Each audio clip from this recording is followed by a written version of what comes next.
ana harta karun niku. Tapi memang kita memilih untuk menjadinya pewarisnya Nabi. Apa sih warisan dari para Nabi? Warisan dari para Nabi tiada lain adalah ilmu niki. Tapi walaupun secara zahiriyah kita hanya mewarisi ilmu, tapi yakinlah bahwa hanya dengan ilmu inilah kemudian orang-orang ini akan bisa menjadi selamat dunia akhirat. Karena tidak ada satupun amal ibadah yang tidak diperlukan dengan adanya ilmu niki. Mulane para kiai, para ulama niki pancen kudu lanangane kudu bedani. Jadi liyane kok wengi-wengi pada ora gelem tangi ya pakai hamim, pakai mukhtarom, Pak Amaluddin. Ya senajan awake nino, abot, bobot, ya kredek-kredek tetep kudu sembahyang wiridan senajan karo ngantuk-ngantuk. Sebab niku sing dadi apa surujud dunya wa masobihul akhirah. Jadi lentera-lentera ning dunya jadi lampu-lampune akhirat. Iku kudu ngalahi. Siki jenengan nuntut wong sing daerah swidak wit kon kaya jenengan ya angel. Lah wong esuk golek daerah swidak wit rambunge nang jam 1:30. Ngaso sedela leyeh-leyeh jam 1:30 makan beres maning, kadang rambunge kowe ngasih ngisa. Kon kaya bangsane pakai hamim kotor sing bangsane jam 1 wengi kotor tangi wiridan sampai tekan subuh ya melas. Namanya kaki pakai hamim sing golek daerah suara pati akeh kowe ngalahi. Jadi men alai joli-jolek niki. Jadi men ada perimbangan niki. Terus bagaimanakah Rasulullah kemudian mendidik generasi-generasi terbaik? Ya memang Rasulullah itu gambaran yang sempurna, uswah hasanah. Jadi orang anak Rasulullah nate ngelakoni luput sekedik, memberikan contoh yang tidak baik sama sekali niku mboten.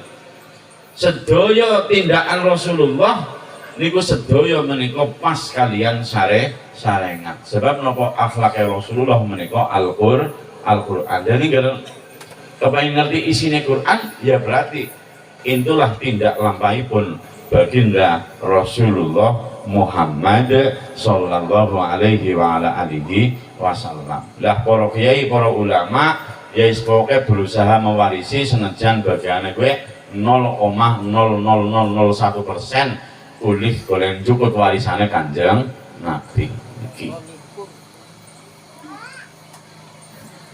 Jadi memang Rasulullah tidak mewariskan selain ilmu, tapi bukan berarti Rasulullah itu kemudian mengharamkan umatnya untuk kemudian mencari harta benda. Boten. Nyatanya Al-Quran juga walatan sanasibaka minad dunya. Janganlah kamu melupakan bagian-bagian kamu dari dunia. Tetap dunia ini juga harus kita raih. Akhirnya apa? Usahakan kita tujuannya bahagia dunia dan juga bahagia akhirat. Nah kepripun men bahagia dunia bahagia akhirat? Ya sing mawene golek daras swidak wit dilakoni ngasih tekan wengi dan sebagainya. Men kepriye carane golek daras kuwe kok anak etung-etungane akhirat? Ya latihan nek arep mangkat daras diniati sing sae kesele kuwe ora sia kowe jenenge bahagia dunia ya bahagia akhirat. Jadi orang mung kesel-kesel tok meneki wit renggek ngalit lan lindu-lindune tapi kowe ora kepetung dadi amal akhirat. Kepriye carane jenengan monggo? Semoga latihan kawis iki ngertangi turu ya wis mulai ndonga. Terus niat ya Allah dinten menika kula saking kula tangi tekan turu malih badhe kula niati kangge ngibadah maring panjenengan. Ibadah siapa aja pernah makdo ana weru makdo bar kowe jenengan terus mengkamar mandi nguyuh diniati ngibadah. Baru niku wudu salat subuh lan lintu-lintunipun baru kowe terus njupuk dekolit diniati ngibadah njupuk deres mangkat deres diniati ngibadah. Jadi kabeh tangi turu tekan turu maning niku jenengan ada perhitungan akhiratnya, ada nilai-nilai pahala secara agama. Niku angel golek latihan. Malah kadang-kadang boleh makan beres ya kalau kesuh. Ya kepriye agar niat bismillahirrahmanirrahim, ya Allah niat insun beres kanggo pantos rezeki kanggo nyukupi kebutuhane anak bojo lan lintul-lintulipun. Garep kok berniat kaya kepriye boleh makan beres karo kesuh kaya kiye makan beres. Jarku bojoku wis tangi gasik jengane golek ngapa-ngapa urung mateng. Kepenglo kowe dangdok kowe ora mateng-mateng jane kaya ngapa mau wong wadon. Nah iya alon ngapa-ngapane. Dan wong lanang kan harus niku ngapa-ngapane lanang, kadang wong lanang harus nglakoni penggawean omah niku gelis. Masak ya gelis, godhog wedang ya gelis. Mung sing tak nyang kadang apa? Boleh gelis kuwi karo kesuh. Wah yo kuwi ngantos memang wis suwe entas dhewe langsung lono. Gelis, tapi gelisnya anu karo kesuh. Anu pisan tok kuwi barang. Ora jero bendina ngantos memean. Bendina ngumbahi nyapu ora. Jadi kadang-kadang gelem nglakoni panggane wong wadon ya gelis ya cepet tapi anu karo kesuh.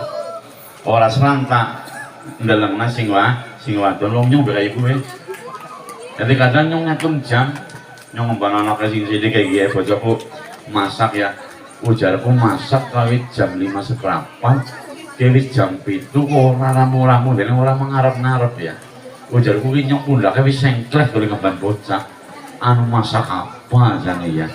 Barang ntirike mung pawon, ya nemu goreng tempe, nege, paling nyambel. Lah ngger nyong kaya kuwi anu setengah jam rampung kabeh. Ninggal wong wadon suwe. Jebulane apa? Barang tak teliti nang aling nyong. Oh iya, anu ora masak tok, Pak. Dadi anu sing gelas kemauane nang arep pirang-pirang, piring pirang-pirang, ngelapi apa pernah jebulane pancen akeh. Jadi orang mau masak tok, lah bahasa wong lanang pikirannya kan mau masak tok. Mulane golek ngitung jam kaya iki. Kudune jam 5 seprapat. Ki jam 6 kurang seprapat wis matengan. Dene gelano masak-masak tok. Nah niki. Jadi memang estu niku. Artinya apa? Kita harus penuh dengan pengertian dan kesabaran niki. Lah gambaran-gambaran apa yang bisa kita contoh dari para ulama pewaris Nabi ya niku jenengan keri nderek Kyai Muhtarom, nderek Romo Ki Hamim mau ngendikaken ki ngasuk surah pada ziarah maring makom glodok. Jenengan ora usah takon dalile ndi kowe Pak Hamim. Ora usah lah, walaupun cuma dalile denger ora. Wis pokoke kali manut karena apa? Ya ulama-ulama yang nang Karangsing sebagai kami Pak Muhtarom niki ini adalah contoh pewaris Rasulullah. Wis kali melu bae ngasuk nyong ziarah yang ngasuk wulan surah.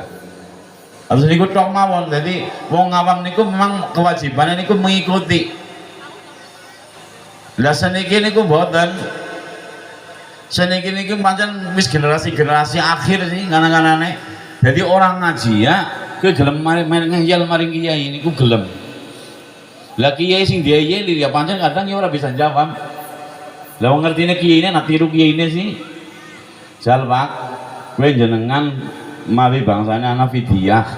Kowe nu dalile ndi? Kadang ki kami boleh jawab niku bingung. Sebab kenapa ki kami man mung derek kiyaine derek kiyaine. Niki kadang dari barang tekan ana wong brengkel kok takon kowe nu dalile ndi ora kasal lho. Wong nyong wis tak etung-etung. Kiye nyong ditakokna dalile wudu ndi? Ya nu gelem bingung, jal Quran karo hadis ki nerangna wudu. Ya nu bingung. Jal Quran karo hadis ki nerangna yasinan malam Jumat. Ya nu bingung. Ngene kadang kowe ora usah diurus bae lah.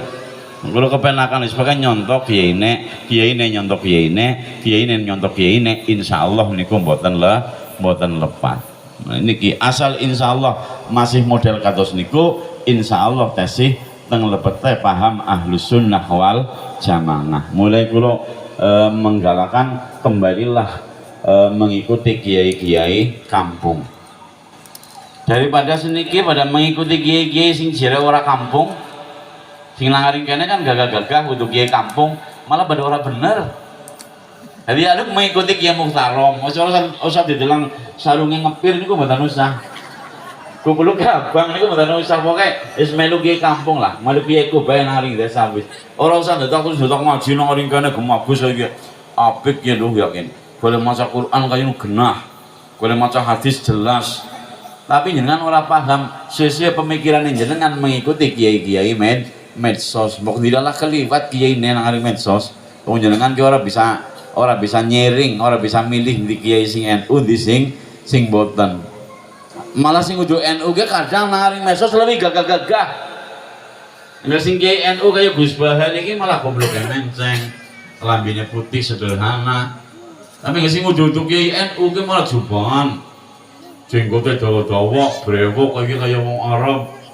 Iki sing diterangna kabeh ki apa? Ora ana sing pas karo wong NU. Syarah jarane bid'ah syirik. Apa bae bid'ah syirik, bid'ah syirik, bid'ah syirik. Nasi sese wong pada ora payu sing bid'ah kalau sing dicorna. Niki. Jadi melu kiai kampung kembalilah kepada kiai kampung masing-masing.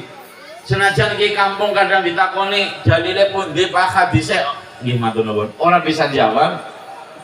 Boten apa-apa asal kiai kampung niku tesi gaget guru niku anu Ki Hamim derek Mbah Man. Almarhum Mbah Man dari Pemalasan. Mbah Man berarti derek datang sama almarhum Mbah Gufron Al Hasan. Mbah Gufron Al Hasan mestine pun derek gurune maring pundi Mbah Hamim Jember nggih. Nggih.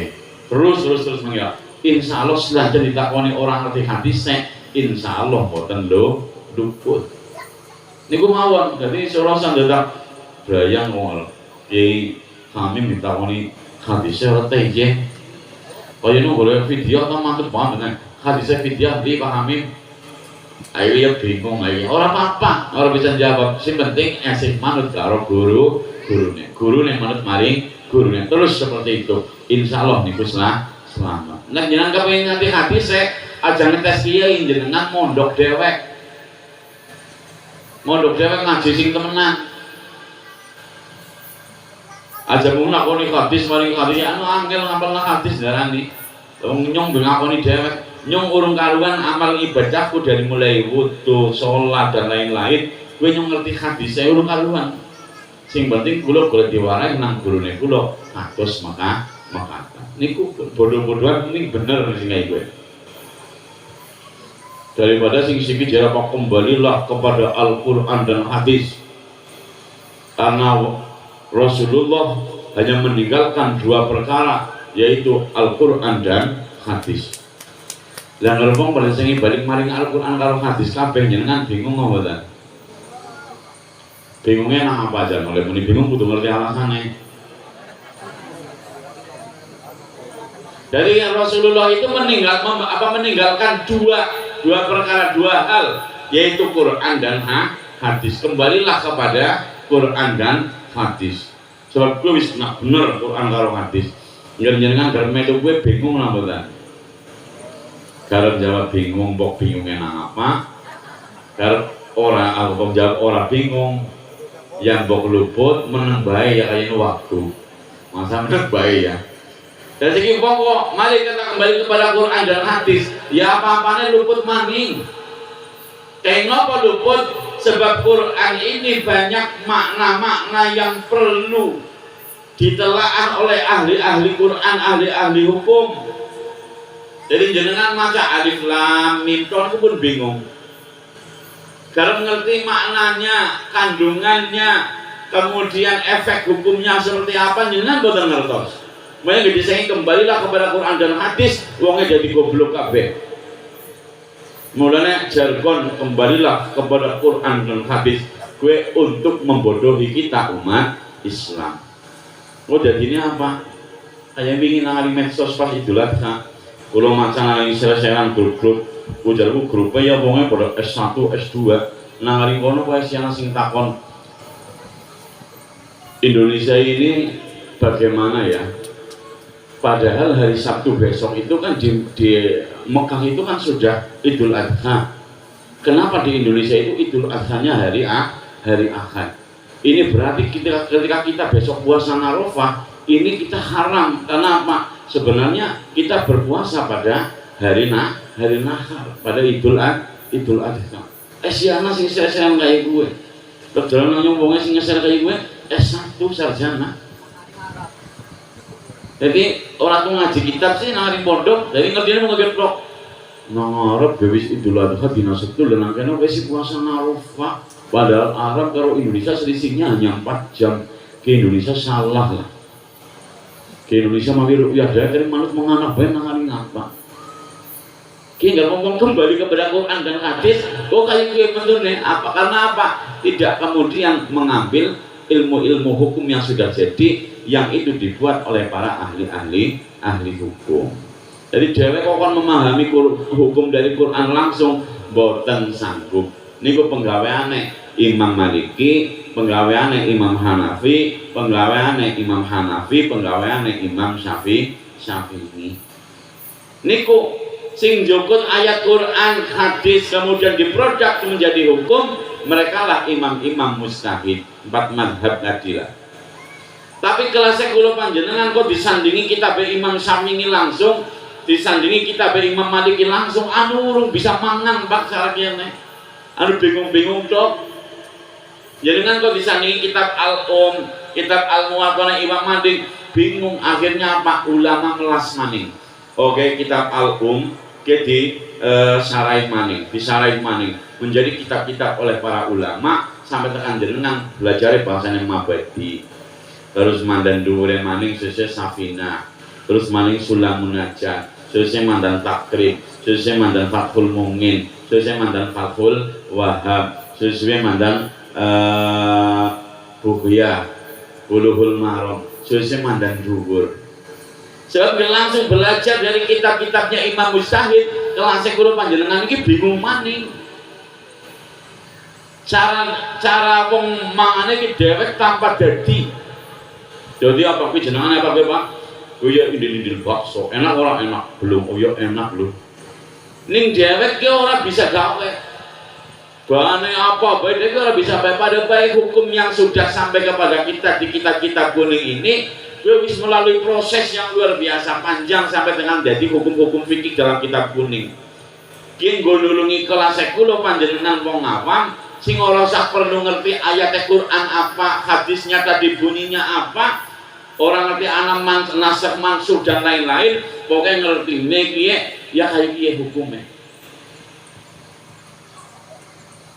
Tapi hukum-hukum ini nek dijalurna oleh orang ahlinya, semuanya pasti ada landasan Al-Qur'annya, pasti ada landasan hadisnya. Ning sing mampu ngerubah ayat Quran hadis ini menjadi produk-produk hukum, ini adalah para imam mujtahid, para ulama. Terus niku bari ngger kelas kula panjenengan ki panen kelas-kelas cen-cenemen lah sing mangane sing wis dadi bae. Sing wis jadi baik. Jadi rukun Islam ada 5. Ini secara baca sekolah ya. 1 syahadat, 2 sholat, 3 zakat. Ora usah ngerti hadisnya bunyal Islamu ala khamsin, ora usah. Bahwa hadisnya kan kalau niku sinau tekan ngono dia kan angel. Akhirnya apa ngapal bae rukun Islam ana 5. Ya apalaken mau bahasa Jawa ya pernah. Mereka kadang-kadang kiai orang ngerti Quran, orang ngerti hadisnya, tetapi amaliyah menika leres. Sebab apa? Gini ku manut kiai ini ngaji nih kali kitab kuning. Sing hari ini gue kritik. Jangan mengikuti kitab-kitab kuning. Jangan mengikuti kitab-kitab karangannya para ulama, karena para ulama itu juga manusia yang pasti juga melakukan kesalahan. Sing wis genah bener mesti Quran karo hadis. Ora usah ngaji kitab-kitab kuning kae wong karangane menungsa mesti ana salah. Akhirnya apa? Mari kita kembali kepada Quran dan hadis. Ning wong kuwe ditantang mriki jal yo bareng-bareng Quran karo hadis, bareng-bareng karo sampean. Jal nyong warai mulai siki nyong galetna ayat Quran sing nerangaken tentang rukune wudu. Wis mulai bingung. Wong nang Quran ora nerangkan secara jelas sih. Mulai bingung. Terus jal nyong galetna Quran kalau hadisnya tentang rukun-rukune salat, gerakan salat, bingung. Wong Kanjeng Nabi ngendika Sallu kama ra'aitumuni usolli. Sholatlah kamu seperti kamu melihat saya sholat. Jadi jenengan sholat kae nang Quran ora apa? Tata carane lho. Nang Quran ya aqimus sholat wa atuz zakah. Dirikanlah sholat. Ning sholatnya kayak apa? Nang Quran ora diterangna. Kanjeng Nabi mau perintah sholatlah kamu seperti kamu melihat saya sholat. Dan sini kembali kepada Quran dalam hadis semuanya kebereja. Boleh ke sholat kebetulan. Kau nang kono orang-orang cara nih.